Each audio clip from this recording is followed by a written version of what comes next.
আমার কথা শোনার জন্য আবারও আপনাদের ধন্যবাদ।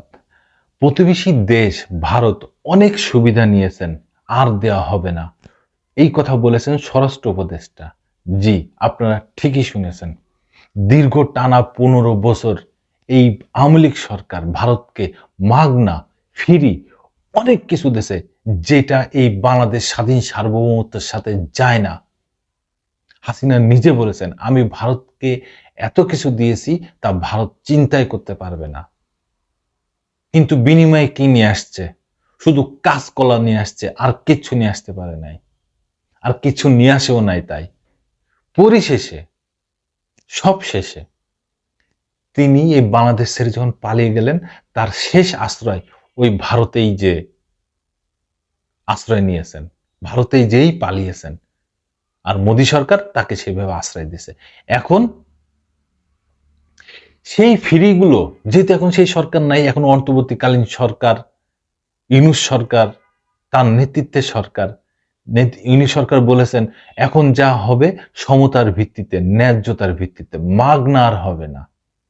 তার উপদেষ্টা সবাই বলেছেন। আর ভারত ওই মাগনাগুলো নেয়ার জন্য বিভিন্নভাবে এখন চাপ দিচ্ছে যে কিভাবে মাগনাগুলো নেওয়া যায়, কিন্তু বাংলাদেশের মানুষ এতে রাজি না, উপদেষ্টারা কেউ রাজি না। যা হবে ন্যায্যতার ভিত্তিতে, কারণ মাগনার দিন আর নাই। আমরা বাংলাদেশিরা ভারত থেকে এই পর্যন্ত যা নিছি সব নগদ কসকসে টাকা দিয়ে নিছি। আমাদের বাংলাদেশিরা ভারতের রোগী দেখাতে যায়, টাকার বিনিময়ে যায়, মাগনা যায় না। কিছু কিনতে যায়, টাকা দিয়ে কিনে নিয়ে আসে, মাগনা না। আর তারা যা নেয় সব মাগনা। আচ্ছা, এই বিষয়ে দৈনিক ইত্তেফাক একটা নিউজ করছে, প্রতিবেদন দিছে, কি বলছে শুনি। স্বরাষ্ট্র উপদেষ্টা লেফটেন্যান্ট জেনারেল অবসর মোহাম্মদ জাহাঙ্গীর আলম চৌধুরী বলেছেন, 15 বছরে প্রতিবেশী দেশ এদেশ থেকে অনেক সুবিধা নিয়েছে, এখন সুবিধা না পেয়ে মিথ্যা প্রচারণা চালাচ্ছে। আর সুবিধা দেয়া হবে না, তারা যেন বেশি বাড়াবাড়ি না করে। দুপুরে খুলনায় শিল্পকলা একাডেমি অডিটোরিয়ামে এক মত বিনিময় সভায় তিনি এই কথা বলেন। সশস্ত্র বাহিনী বিভাগ, police, RAB, BGB, coastguard, Ansar ও ভিডিপি, কারা অধিদপ্তর, ফায়ার সার্ভিস ও সিভিল ডিফেন্স অধিদপ্তর, ইমিগ্রেশন ও পাসপোর্ট অধিদপ্তর এবং মাদকদ্রব্য নিয়ন্ত্রণ অধিদপ্তরের কর্মকর্তাদের সঙ্গে এই মত বিনিময় সভা অনুষ্ঠিত হয়। কোনো রাজনৈতিক দলকে বাড়তি সুবিধা না দেওয়ার জন্য সবাই আইন শৃঙ্খলা বাহিনীর প্রতি নির্দেশনা দেন স্বরাষ্ট্র উপদেষ্টা। তিনি বলেন, আইন শৃঙ্খলা বাহিনীর তেলবাজি বন্ধ করতে হবে, সিভিল ড্রেসে কাউকে গ্রেপ্তার করা যাবে না, কোনো নিরাপদ কাউকে গ্রেপ্তার করা যাবে না, ভুয়া মামলাকারীদের বিরুদ্ধে ব্যবস্থা নেওয়া হবে, দোষী কাউকে ছাড় দেওয়া হবে না।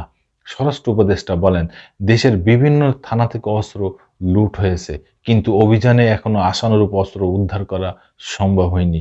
লুট হওয়া অস্ত্র উদ্ধারের মধ্য দিয়ে আইন শৃঙ্খলা পরিস্থিতি স্বাভাবিক করতে হবে। বিভিন্ন জায়গায় মব জাস্টিস হচ্ছে, অনেকে আইন নিজের হাতে তুলে নিচ্ছে, যে কারণে হত্যাকাণ্ড হচ্ছে বিভিন্ন জায়গায়, এটা বন্ধে পদক্ষেপ নিতে হবে। সোমবার বিকেলে স্বরাষ্ট্র উপদেষ্টা খুলনা কৃষি সম্প্রসারণ অধিদপ্তরের কার্যালয়ে কৃষি মন্ত্রণালয়ের আওতাধীন দপ্তর ও সংস্থার খুলনা অঞ্চলের কর্মকর্তাদের সঙ্গে মত বিনিময় সভায় যোগদান করেন। স্বরাষ্ট্র উপদেষ্টা যেটা বলছেন সত্যি, তাকে একটা ধন্যবাদ দেওয়া উচিত। যে বহুত খাইছেন 15 বছর, আর খাওয়ান লাগবো না, এখন কিনে খান, মাগনার দিন শেষ। ধন্যবাদ দর্শক বন্ধুরা, আবার আসবো নতুন কোনো কথা নিয়ে, নতুন কোনো ঘটনা নিয়ে। আমি প্রিন্স।